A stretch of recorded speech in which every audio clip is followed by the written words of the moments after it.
Pada tahun 2024, Kementerian Sosial Indonesia mengungkap penyalahgunaan dana bantuan sosial yang mengejutkan, menimbulkan kekhawatiran di seluruh negeri.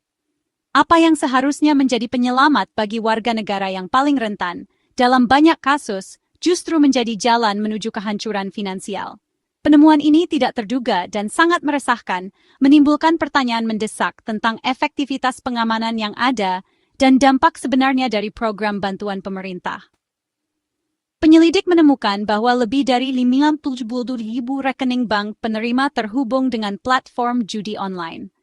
Angka yang mengejutkan ini menunjukkan skala masalah, karena ribuan keluarga yang bergantung pada dukungan pemerintah justru terseret ke dalam dunia taruhan online.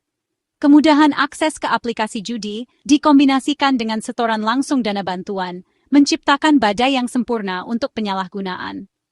Alih-alih mendukung kebutuhan dasar seperti makanan, pendidikan, dan layanan kesehatan, bantuan negara disalurkan ke rekening taruhan online. Ini tidak hanya mengkhianati misi utama program, tetapi juga memperdalam kesulitan keluarga yang sudah rentan.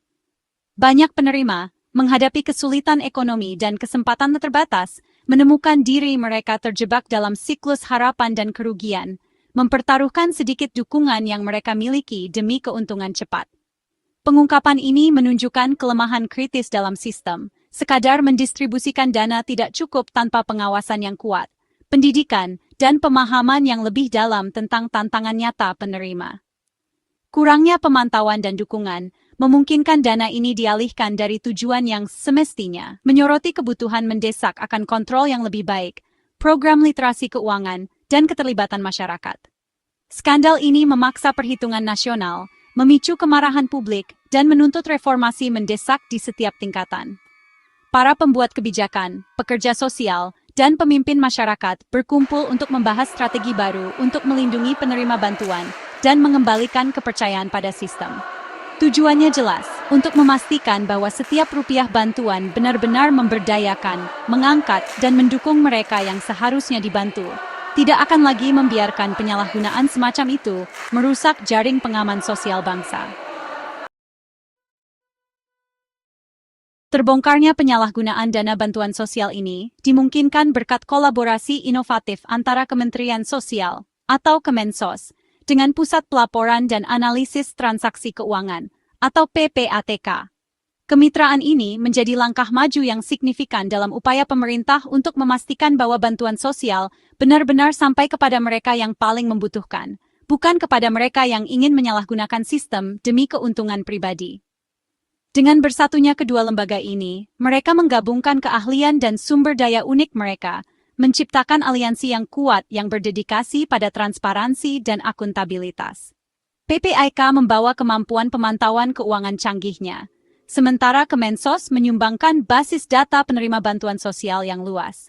Bersama-sama, mereka membangun saluran aman untuk berbagi informasi sensitif, memungkinkan tingkat pengawasan yang belum pernah dicapai sebelumnya dalam program kesejahteraan sosial di Indonesia. Melalui pencocokan data yang cermat, tim-tim ini menganalisis catatan 12,4 juta penerima bantuan sosial, membandingkannya dengan basis data transaksi judi online PPATK yang komprehensif. Proses ketat ini mengungkapkan tumpang tindih yang mengejutkan. Lebih dari 1,5 juta individu yang terdaftar sebagai penerima bantuan pemerintah juga teridentifikasi sebagai partisipan dalam aktivitas judi online. Inisiatif pencocokan data yang belum pernah terjadi sebelumnya ini berhasil menembus hambatan birokrasi yang sudah lama ada, menunjukkan potensi besar kerjasama antar lembaga. Dengan bekerja sama, Kemensos dan PPATK menetapkan standar baru tentang bagaimana badan pemerintah dapat berkolaborasi untuk mengatasi tantangan sosial yang kompleks, bergerak melampaui batasan tradisional, dan menumbuhkan budaya tanggung jawab bersama. Bukti kuat yang terkumpul melalui upaya bersama ini memberikan mandat yang jelas dan tak terbantahkan untuk tindakan tegas. Apa yang dulunya hanya dianggap sebagai spekulasi atau rumor, kini didukung oleh data yang akurat, memaksa para pembuat kebijakan dan masyarakat untuk menghadapi kenyataan situasi. Pada akhirnya, kolaborasi ini meletakkan dasar bagi respons nasional yang terkoordinasi, memperkuat integritas jaring pengaman sosial Indonesia, dan memastikan bahwa bantuan penting terus menjangkau anggota masyarakat yang paling rentan. Kemitraan antara Kemensos dan PPATK menjadi contoh bagi upaya di masa depan untuk menjaga program kesejahteraan publik. Angka-angkanya sangat mengejutkan. 7,5 juta transaksi perjudian dan hampir 9,7 miliar rupiah dana bantuan disalurkan ke judi online dari rekening yang ditandai. Jumlah ini seharusnya bisa mengubah banyak kehidupan, namun malah menunjukkan kegagalan besar dalam memastikan bantuan mencapai tujuan yang seharusnya. Dan ini baru dari satu bank milik negara. Data dari bank lain bisa menunjukkan masalah yang lebih besar lagi. Skala penyalahgunaan ini menuntut tindakan segera dan menyeluruh. Pemerintah kini dihadapkan pada tugas mendesak untuk mengungkap sepenuhnya krisis ini dan mengembalikan kepercayaan publik. Sebagai tanggapan, pemerintah dengan cepat memblokir rekening-rekening yang terlibat, menghentikan penyalahgunaan dana lebih lanjut. Tapi pemblokiran hanyalah permulaan. Kemensos dan PPATK meluncurkan investigasi yang lebih mendalam, menganalisis riwayat transaksi untuk membedakan antara penyalahgunaan kronis dan kemungkinan kesalahan. Tujuannya, memastikan keadilan, menghindari menghukum penerima yang tidak bersalah, dan meminta pertanggungjawaban pelaku sebenarnya. Pendekatan dua arah ini, penanganan segera dan evaluasi menyeluruh, menyeimbangkan urgensi dengan keadilan. Strategi pemerintah yang cermat dan berbasis data bertujuan untuk melindungi integritas program sambil menjaga kelompok rentan. Hanya dengan tingkat pengawasan seperti ini, reformasi nyata dapat dimulai. Menyadari gawatnya skandal ini, Presiden Prabowo Subianto memberikan dukungan penuh kepada Kementerian Sosial untuk bertindak tegas.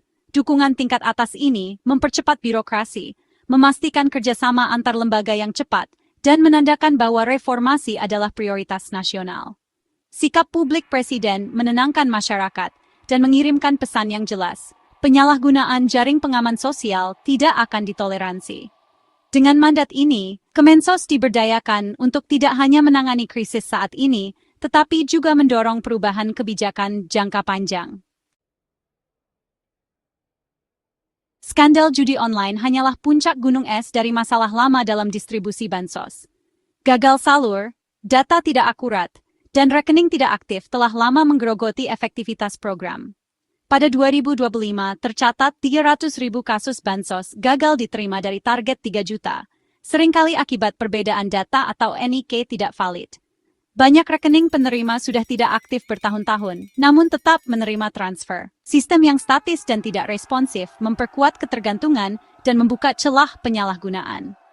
Masalah-masalah ini menunjukkan perlunya pembenahan total, bukan sekadar pemblokiran rekening. Reformasi data dan distribusi bansos harus dilakukan agar bantuan benar-benar tepat sasaran dan akuntabel. Untuk mengatasi akar masalah dalam penyaluran bantuan sosial, pemerintah Indonesia mengambil langkah besar dengan beralih ke Data Tunggal Sosial Ekonomi Nasional, atau DTSN, mulai tahun 2025. Langkah ini diambil setelah bertahun-tahun menghadapi tantangan dalam memastikan bantuan sosial benar-benar sampai kepada masyarakat yang membutuhkan. Dengan sistem lama, sering terjadi data ganda, data tidak akurat, dan perubahan kondisi keluarga yang tidak terpantau dengan baik.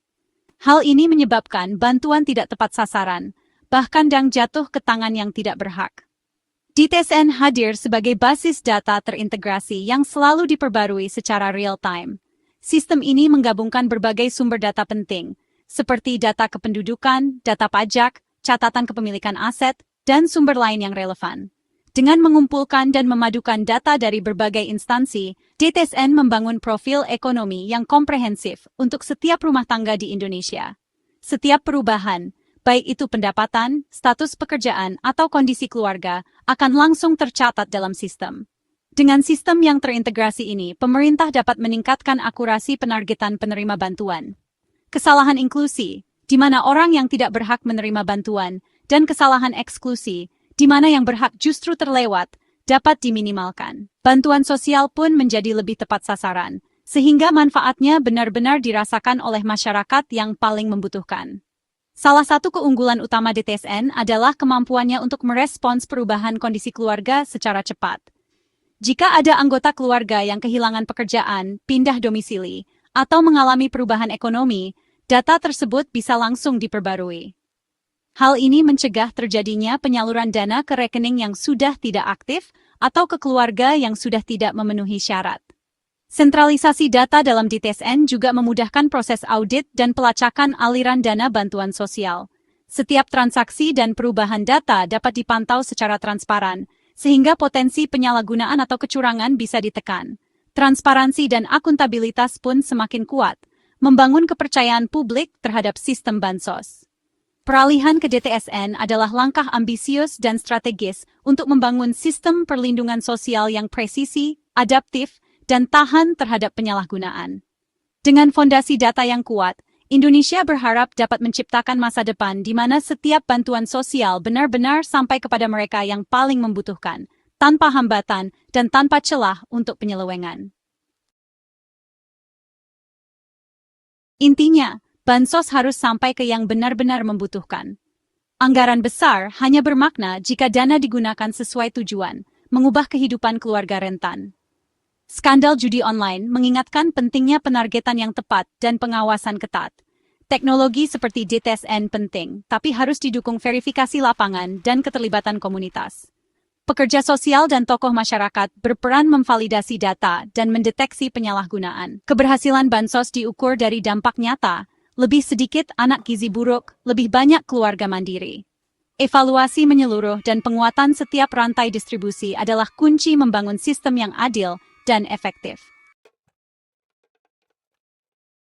Pemerintah tak bisa sendirian, partisipasi masyarakat sangat penting dalam menjaga integritas bansos. Publik yang sadar dan aktif melaporkan kejanggalan memperkuat akuntabilitas. Tokoh masyarakat dan organisasi lokal membentuk norma, mencegah penyalahgunaan, dan menanamkan tanggung jawab.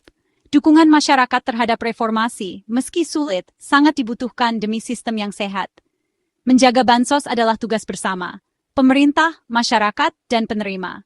Dengan kolaborasi, bansos bisa benar-benar menjadi alat pemberdayaan dan keadilan sosial bagi Indonesia.